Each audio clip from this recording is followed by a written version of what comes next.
काल मनसे अध्यक्ष राज ठाकरे यांची वरळी येथे वरळी विजन कार्यक्रम संपन्न झाला।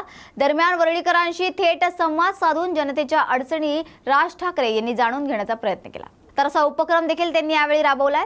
यावेळी आगामी निवडणुकीला घेऊन राज ठाकरे यांनी त्यांचे संकल्प मांडले, तर वरळीकरांनी देखील वरळी विजन या कार्यक्रमाला उत्स्फूर्त प्रतिसाद दिलाय। यावेळी राज ठाकरे यांनी सरकारवर निशाणा साधून म्हटले की महाराजांचा 25,000 कोटी रुपयांचा पुतळा साकारण्यापेक्षा त्यांचे किल्ले दुरुस्त करून झाले असते, अशी कानउघडणी देखील त्यांनी यावेळी केली आहे।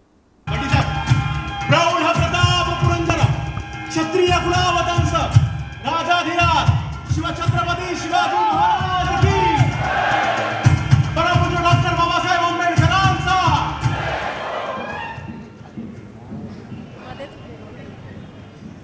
मी आपल्या वरळी विधानसभेच्या वतीने आम्ही फक्त स्क्वेअर फुटामध्ये अडकलोय। राहिला आल्यानंतर जगायचं कसं याचा कधी प्रश्न विचारलेत का त्यांना? हे कधी आम्ही प्रश्नच विचारत नाही आणि कुठच्या बिल्डरला ती अपेक्षा पण नसते की ह्यांनी तुम्ही प्रश्न विचारावेत म्हणून, कारण तो त्याचा जो काही बलिदा असतो तो घेऊन जाणार, मोकळा होणार, तुम्ही मारा।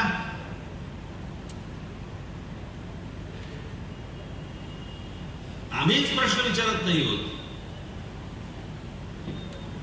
तुमची स्वतःची हक्काची जमीन तुम्ही देत असताना समोरच्याला डेव्हलप करायला तुम्ही प्रश्न विचारत नाही आहात।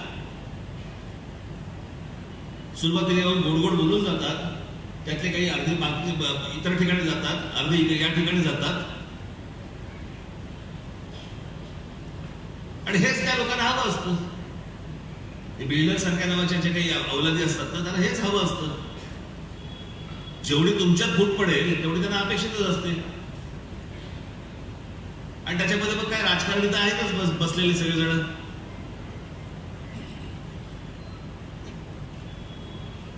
तुम्ही स्वतः एकत्र राहणं गरजेचं आहे, तुम्ही स्वतः एकत्र विचार करणं गरजेचं आहे आणि एकत्र विचार करून एकमुखाने त्यांच्या समोर बोलणं गरजेचं आहे, तर तुमच्या हाताला काहीतरी गोष्टी लागतील। आज हे संदीपने हे विजन वरळी ठेवलंय। अनेकदा मला चॅनलचे लोक मला बोलवतात विजन महाराष्ट्र, पुढच्या 10 वर्षांनी महाराष्ट्र कसा दिसेल। 10 वर्षाचा विचार नसतो करायचा। राज्य आणि राष्ट्र उभं करायचं असेल ना तर 200, 300, 500 वर्षाचा विचार करून राष्ट्र उभं करायचं असतं। पुढच्या 10 वर्षात काय होणार आहे? 10 वर्षात काही होत नसतं। 10 वर्षामध्ये अजून वाट लागलेली असते, याच्या पलीकडे काय होत नसतं। जर आपल्याला विचार करायचा असेल, आज मुंबई सारखं शहर अनेक लोकांनी साधारणपणे 30-40 वर्षापूर्वीची मुंबई पाहिली असेल, अनेक लोकांनी स्वतः डोळ्यांनी पाहिली असेल, आज तिकडे आहेत। बाबा काहीतरी त्याला कॅरेक्टर होतं एक, बाबा ती लाल बस दिसली की ही मुंबई, काळी पिवळी टॅक्सी दिसली की ही मुंबई। एका प्रत्येक शहराचं एक कॅरेक्टर असतं। जसं तुम्ही जर समजा लंडनला गेला तर लंडनची एक लंडन टॅक्सी असते, तुम्ही जर न्यूयॉर्कला गेला तर न्यूयॉर्कची एक टॅक्सी असते, तिकडच्या बसेस असतात। प्रत्येक शहराचं एक कॅरेक्टर असतं, कॅरेक्टर। आज आमच्या देशामध्ये कुठच्याही शहराला कॅरेक्टर जोडलेलं नाही। हे शहर, या शहराची ओळख काय? काही नाही। आमच्याकडे कसले ओळख कसली आता? हे आमच्याकडे फ्लायओव्हर्स होत आहेत, ब्रिजेस होत आहेत। कशासाठी होत आहेत ब्रिजेस? माझा कुठच्याही डेव्हलपमेंटला कधी विरोध नाहीये माझा, नसणार, पण हे सगळं कोणासाठी आणि कशासाठी होतंय?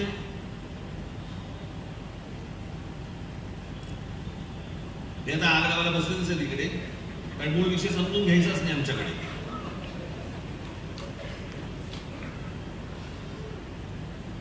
देखो राज ठाकरे ने वापिस जहर उगला। मूळ विषय बघायचाच नाही। एक एवढीशी जागा आहे, या एवढ्याशा जागेमध्ये किती माणसं राहू शकतात, त्याला काही मर्यादा आहेत की नाही? आणि बस ज्या वेळेला माणसं ज्या वेळेला वाढायला लागतात, आज मुंबईचं समजा लोकसंख्या बघितली, या मुंबईच्या लोकसंख्येमध्ये बाहेरून आलेल्या लोकांची संख्या किती आहे? आणि मग ते येत आहेत म्हटल्यानंतर त्या सुविधा केल्या पाहिजेत, मग रस्ते केले पाहिजेत, मग ब्रिजेस बांधले पाहिजेत, मग फ्लायओव्हर बांधले पाहिजेत, मग एवढ्या इमारतीमध्ये येत आहेत. एवढी सगळी ती मुंबई वाढत जाते. वाढत जाण्यामध्ये इकडच्या लोकांचा लोकसंख्या वाढवण्यात हात नाहीये, येणाऱ्या लोकांचा आहे. आणि मग त्यांना सुविधा देण्यामध्ये आम्ही आमचा खर्च करतोय आणि आमचा सगळा पैसा हा या शहरांमध्ये खर्च होऊन महाराष्ट्राला मिळत नाहीये. आमचा शेतकरी आत्महत्या करतोय. जो मूळ या राज्याचा पैसा जिकडे जायला पाहिजे, ज्या लोकांसाठी खर्च व्हायला पाहिजे, तिथे पैसा न जाता या सगळ्या गोष्टींवरती, सुविधांवरती पैसे खर्च होत आहेत. मी मागे पण अनेकदा बोलले, परत एकदा बोलतो. एक साधं एक आपण ठाणे जिल्हा म्हणून घेतला. ठाणे जिल्हा, या एका ठाणे जिल्ह्यामध्ये जगाच्या पाठीवर तुम्हाला असा जिल्हा मिळणार नाही. या देशात तर नाहीच नाही. साधारणपणे आपण एक पकडूया की एक ग्रामपंचायत असते. ग्रामपंचायतीचे अजून काय होतं, पुढे काय होतं ग्रामपंचायतीचं पुढे? नगरपंचायत, जिल्हा परिषदा, नगरपालिका, मग महानगरपालिका. ह्या ज्या स्टेप्स आहेत ह्या कशात ठरतात? या लोकसंख्येत ठरतात. जशी जशी लोकसंख्या वाढायला लागते तशी ती काय ग्रामपंचायतीची काय अजून काहीतरी जिल्हा परिषद होते, जिल्हा परिषद अजून काहीतरी नगरपालिका होते, नगरपालिकेत. आज मुंबई महानगरपालिका, मुंबई शहरामध्ये महानगरपालिका किती? 1. पुणे शहरामध्ये महानगरपालिका, जिल्ह्यात महानगरपालिका किती? 2. सर्व जिल्ह्यांमध्ये जर समजा तुम्ही महानगरपालिका काढल्या महाराष्ट्राच्या किंवा देशाच्या, तर 1 किंवा 2. ठाणे हा एकमेव जिल्हा आहे जिल्ह्यात 8 महानगरपालिका आहेत.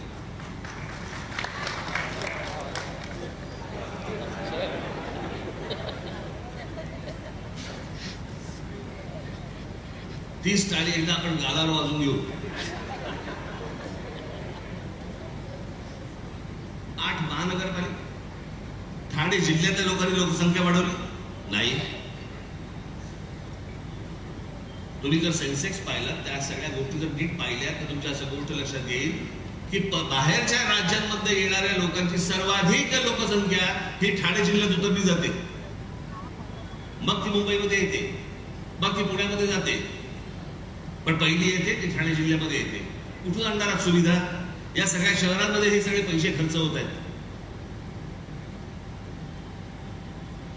इथला माणूस सुखी झाल्यानंतर जर बाहेरचा माणूस आला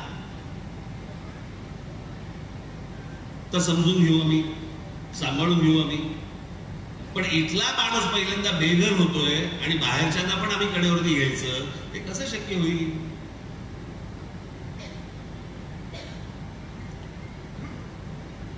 आणि मग त्याच्यामध्ये मग सगळ्या निवडणुका आणि राजकारण आणि सगळं घुसल्यानंतर कोणाचं त्या गोष्टींकडे लक्षच नाही. मूळ विषयापासून तुम्हाला दुसरीकडे घ्यायचं एवढा फक्त राजकारणाचा उद्योग सुरू आहे. तुमचं मूळ विषयाकडे लक्षच जाता कामा नये.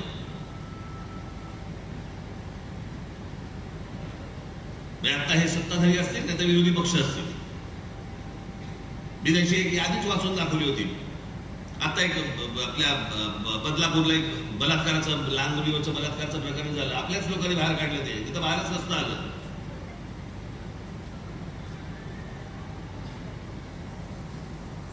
मग लगेच सगळे जण सुरू झाले या सरकारवरती टीका करण्यासाठी आणि याच्यावरती पिकाचा बलात्कार कसे काय होतं. अहो, दरवर्षी गेले अनेक वर्ष सुरू आहे. दरवर्षी या महाराष्ट्रामध्ये साधारणपणे बलात्काराचं प्रमाण दुसरीकडे घ्यायचं एवढा फक्त राजकारणाचा उद्योग सुरू आहे. तुमचं मूळ विषयाकडे लक्षच जाता कामा नये.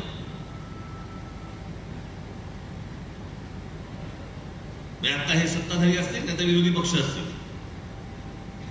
मी त्याची एक यादीच वाचून दाखवली होती. आता एक आपल्या बदलापूरला एक बलात्काराचं, लहान मुलीवरचं बलात्काराचं प्रकरण झालं. आपल्याच लोकांनी बाहेर काढलं. ते तिथं बाहेरच नसतं आलं.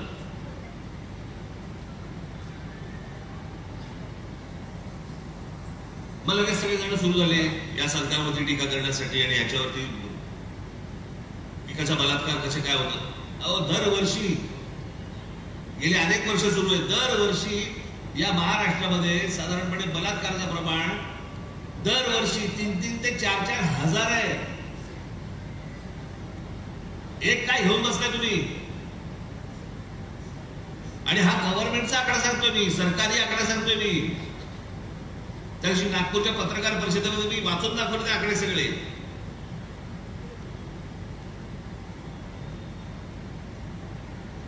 मग लगेच त्याच्यावर इलाज कोणी शोधायला तयार नाहीये.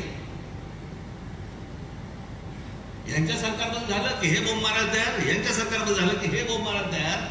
बलात्कार कसे थांबणार ते कसं कळणार आम्हाला?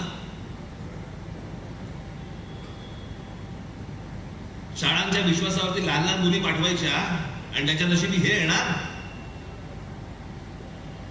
बरं, त्यांनाही कोणत्या प्रकारचं शासन नाही, त्यांनाही कोणत्या प्रकारची शिक्षा नाही, माहिती नाही.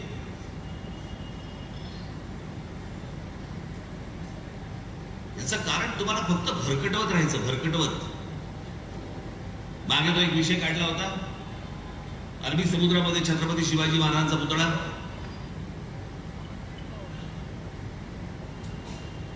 या गोष्टीला साधारणपणे हे सरकार म्हणजे काँग्रेसचं सरकार ज्या वेळेला होतं त्यावेळेला तो आला होता विषय. त्यावेळेला एकमेव राज ठाकरे होता ज्यांनी सांगितलं होतं समुद्रामध्ये महाराजांचा पुतळा बांधू नका, त्याच्याऐवजी महाराजांचे जे गड किल्ले आहे ते दुरुस्त करा, ती खरी स्मारक आहे. पुतळे खूप आहेत. आत्ताच सिंधुदुर्ग मधल्या आपल्या पुतळ्याचं, महाराजांच्या पुतळ्याचं काय झालं? बरं, मी तेव्हापासून समजून सांगत होतो, हे हा तर जमिनीवरचा पुतळा, तोही आमच्या लोकांना नीट बांधता येत नाही. हे तर समुद्रात बांधायला निघाले होते. कोणाच्या डोक्यात तर काय येईल आपल्याकडे माहितीच नाही. छत्रपती शिवाजी महाराजांचा अश्वारूढ पुतळा हा स्टॅच्यू ऑफ लिबर्टी पेक्षा 2 इंच उंच असेल, असा कोणातरी वळवळला. ज्याने स्वतः स्टॅच्यू ऑफ लिबर्टी पाहिलेलं नाही, ज्याला शिल्पकलाही माहित नाही, कसे पुतळे उभे करतात, काय असतं त्याचं काही गणित माहिती नाही, फक्त नुसतं ओरडायचं, बोंबलायचं आणि हे बोंबलून जेवढी हातात पदरात मतं पाडता येतील तेवढी पाडायची. आमच्या शिवछत्रपतींचा पुतळा आज स्टॅच्यू ऑफ लिबर्टी पाहिलंय. स्टॅच्यू ऑफ लिबर्टी पेक्षा जर समजा तो 2 इंच वरती करायचा असेल, मी महाराजांचा समजा जिरटो, आता समजा 2 इंच वरती करायचा असेल, अश्वारूढ पुतळा, घोडा केवढा झाला? कोण शिल्पकार बांधणार आहेत?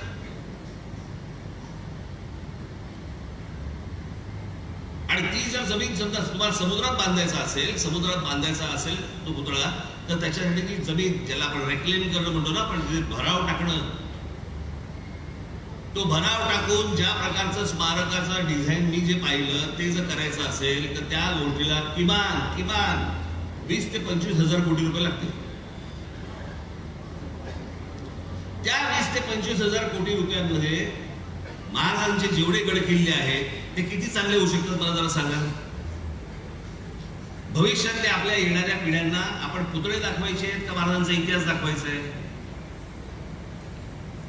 पण आम्हाला देणं घेणंच नाही ना त्या गोष्टींची. निवडणुकीच्या तोंडावरती येऊन वारे माप काहीतरी वाटेल ती गोष्ट बोलायची, निघून जायचं. तुम्ही मतदान करून मोकळे होता, झालं. 5 वर्षानंतर 5 वर्ष तर गेली, आताही येतील तुमच्याकडे. मग अशी आपले कोण गुरस्त आपण त्यांना मी सांगितलं होतं, मला पहिलं तपासू देत, होऊ शकते की नाही होऊ शकतं. आणि मग त्याच्यात मी त्यांना सांगितलं की ह्या सगळ्या गोष्टी घडू शकतात, या सगळ्या गोष्टी होऊ शकतात. पण ही गोष्ट करत असताना तुम्ही ठाम राहणं खूप आवश्यक आहे. मगाशी अनेक जण बोलले संदीप सारखा आमचा हिरा, खरंच हिरा आहे तो.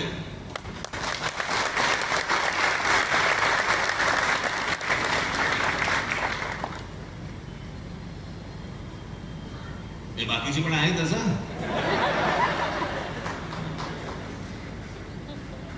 पण अत्यंत संदीप हा अत्यंत राजकीय दृष्ट्या किंवा त्या संपूर्ण भागाच्या बद्दल अत्यंत जागृत असलेला मुलगा आहे तो.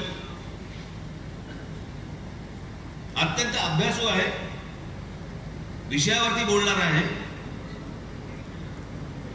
आणि जर घडू शकतं तर हो म्हणून सांगणार आहे, घडू शकत नसेल तर नाही म्हणून सांगणार आहे. आज त्याने हे तुमच्यासाठी हे विजन वरळी ठेवलेलं आहे, एकदा बघून घ्या. तुमच्या संकल्पना सांगा, तुमच्या कल्पना द्या. पण उद्या ज्या वेळेला परत बाहेरचे लोक येऊन ज्यावेळेला वरळीचं मातेर होईल ना, त्यावेळेला त्याच्यानंतर पश्चातापाचा हात एवढंच फक्त कपाळावर मारणार. दुसऱ्यांच्या हातामध्ये या सगळ्या गोष्टी द्यायच्या, बाकीचे सगळे निघून जातील. कोणी तुम्हाला तोंड दाखवणार नाहीयेत, कोणी हाताला पण लागणार नाहीयेत. पण आम्ही सदैव तुमच्या बरोबर आहोत. हा भाग चांगला व्हावा, हा भाग चांगला व्हावा. वरळीचा किल्ला आहे आमचा इकडे, तिथे तो माहीमचा किल्ला, तो मागे आम्ही सोडून घेतला. सगळं अनधिकृत सगळं भरलं होतं त्या किल्ल्यावरती, सगळं तोडून मोडून बाहेर काढायला लावलं. मला फक्त तुम्हाला एवढंच सांगायचं आहे, जे चांगलं काम करतायत त्यांच्या पाठीशी शाबासकीची थाप बसणार आहे की नाही बसणार आहे? की ज्यांनी आजपर्यंत एवढा सगळा गोंधळ घालून ठेवलाय राजकीय, सामाजिक आणि सगळ्याच दृष्टिकोनातनं, त्यांच्याच जर पाठीवरती जर समजा परत थाप बसणार असेल तर तुम्हाला काय हात जोडून जाता, अजून दुसरं मी काय करू शकतो?